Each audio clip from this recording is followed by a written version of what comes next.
বড় বোনের শ্বশুর বাড়িতে পিচ্চি বোন বেড়াতে আসলো আর বোন আসার উপলক্ষে স্পেশাল খাবার দাবারের ব্যবস্থা তো করতেই হয়।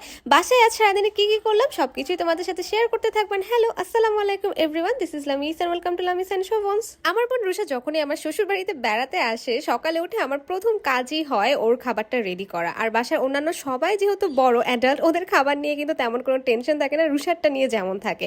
এদিকে ফাইনালি আমাদের হেল্পিং হ্যান্ড খালার ছুটি শেষ হয়েছে। এবার আমি অনেক ব্লগার আপু, ইনফ্লুয়েন্সার আপুদেরকে বলতে শুনেছি যে সবাই ঘুরে ফিরে ঢাকায় চলে এসেছে, কিন্তু খালাদের ছুটি আর শেষ হয় না।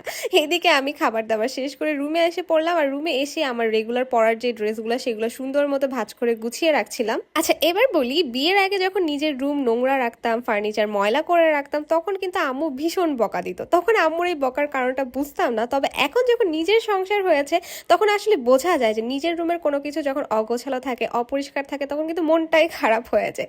আচ্ছা যাই হোক, এদিকে আমি কি করেছি, রুষাকে একদম সুন্দর মতো শাওয়ার করিয়ে এনে ওর জন্য অল্প করে বিরিয়ানি গরম করে নিচ্ছিলাম। আর এদিকে আমার জামাই মহারাজা কি আদেশ করলো জানো, তার নাকি ভাত খেতে ইচ্ছে করছিল না, দুপুরে সে গরম গরম পরোটা খাবে।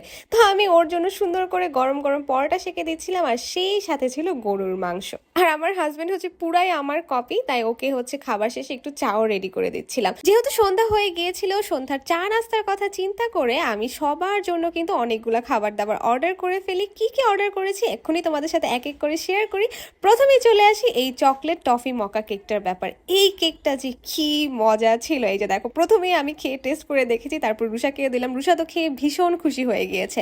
যারা চকলেট ফ্লেভার আর কফি ফ্লেভার পছন্দ করো তারা কিন্তু মাস্ট এই কেকটা ট্রাই করবে। আর যে আপু আমাকে কেকটা পাঠিয়েছে সে সবকিছু এত সুন্দর করে ব্যালেন্স করে আসলে কেকটা বানিয়েছে, মানে কি বলবো, জাস্ট ওয়াও। এত মজার আর এত বড় কেক কিন্তু একা খাওয়া সম্ভব না, তাই আমি সাথে সাথে আমার ননদকে ডাক দিলাম, আর ও কিন্তু এইসব জিনিস খুবই পছন্দ করে। ও খেয়েও রিভিউ দিল যে বেশ ভালো। তারপর চিন্তা করলাম যে অবশ্যই বাবা মা মানে আমার শ্বশুর শাশুড়িকে দেওয়া উচিত, তাদের রিভিউটা নেওয়া উচিত যে কেমন লাগছে।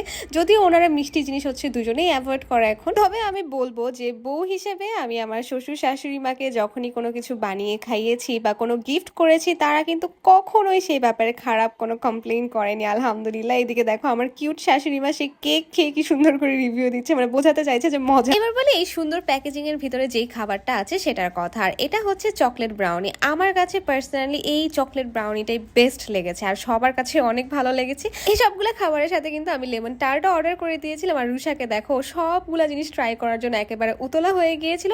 যারা লেমন ফ্লেভার পছন্দ করে তারা মাস্ট ট্রাই করবে এটা। হোমমেড ফুড কিন্তু আমাদের জন্য সব থেকে স্বাস্থ্যকর, এটা আমরা কম বেশি সবাই জানি। আর যে আপু আমাকে এই খাবারগুলো পাঠিয়েছেন উনি কিন্তু বেকিং এর সব জিনিসপত্র দেশের বাইরে থেকে নিয়ে আসেন।